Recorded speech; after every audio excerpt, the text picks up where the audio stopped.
Ukraine যুদ্ধ বন্ধে ট্রাম্পের সাথে দ্বিপক্ষীয় বৈঠকের পর এবার ভলোদিমির জেলেনস্কির সাথে আলোচনায় বসতে ইতিবাচক মনোভাব দেখালেন রুশ প্রেসিডেন্ট ভ্লাদিমির পুতিন। বৈঠকের জন্য প্রস্তুত থাকলে জেলেনস্কিকে মস্কোতে আসার আহ্বানও জানান তিনি। আলোচনায় আগ্রহ প্রকাশ করলেও বৈঠকের সফলতা নিয়ে সংশয় প্রকাশ করেছেন রুশ প্রেসিডেন্ট।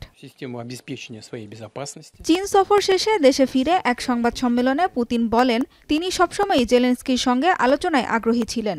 এ ধরনের বৈঠকের আগে যথাযথ প্রস্তুতির প্রয়োজনীয়তার কথাও জানান তিনি।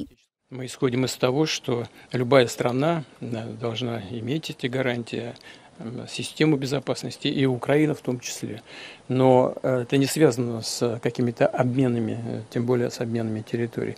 ক্রেমলিন বলছে, শান্তি প্রতিষ্ঠায় অগ্রগতির লক্ষ্যে ইউক্রেনের সামরিক আইন বাতিল, নির্বাচন আয়োজন এবং বিরোধপূর্ণ অঞ্চলের মালিকানা নির্ধারণের বিষয়ে গণভোটের আয়োজন করতে হবে।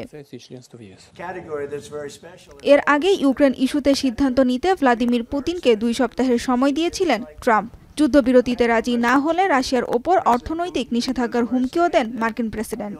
সেই সময়সীমাও প্রায় শেষের পথে। রাশিয়ার বিরুদ্ধে কোনো পদক্ষেপ নেয়ার কথা ভাবছেন কিনা সাংবাদিকদের এমন প্রশ্নের জবাবে ট্রাম্প জানান, তিনি পুতিনের সিদ্ধান্তের অপেক্ষায় রয়েছেন।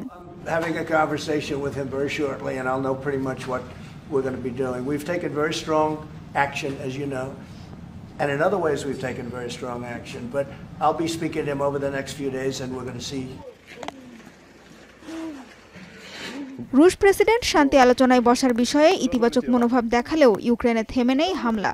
সবশেষ দেশটির পূর্বাঞ্চলীয় শহর কোস্তিয়ানতিনিভকাতে হামলা চালিয়েছে মস্কো। ঘটেছে হতাহতের ঘটনাও। বেসামরিক নাগরিকদের লক্ষ্য করে এসব হামলা চালানো হচ্ছে বলে অভিযোগ ইউক্রেনের।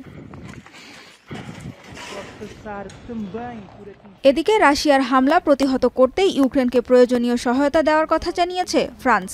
ফরাসি প্রেসিডেন্ট ইমানুয়েল ম্যাক্রন জানিয়েছেন, ইউক্রেনকে আরও সহায়তা দিতে প্রস্তুত ইউরোপীয়রা।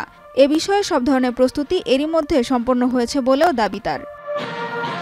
ইউক্রেনকে নতুন করে আরও সহায়তা দেওয়ার কথা জানিয়েছে যুক্তরাজ্যও। কিয়েভ সফর করে ব্রিটিশ প্রতিরক্ষা মন্ত্রী জন হিলি জানান, রুশ বাহিনীকে পরাস্ত করতে এবং পুতিনের ওপর অতিরিক্ত অর্থনৈতিক চাপ দিতে প্রস্তুত যুক্তরাজ্য।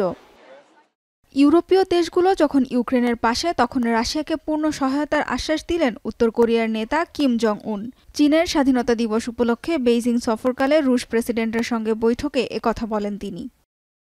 সানজিদা ইসলাম তন্নি, এখন বিশ্ব। কালার এক্সপার্ট, জর্জ স্যাপ এবং মাইল্ড অন হ্যান্ডস টেকনোলজি সমৃদ্ধ অরিক্স ক্রিস্টাল ওয়াশ আপনার লন্ড্রি এক্সপার্ট।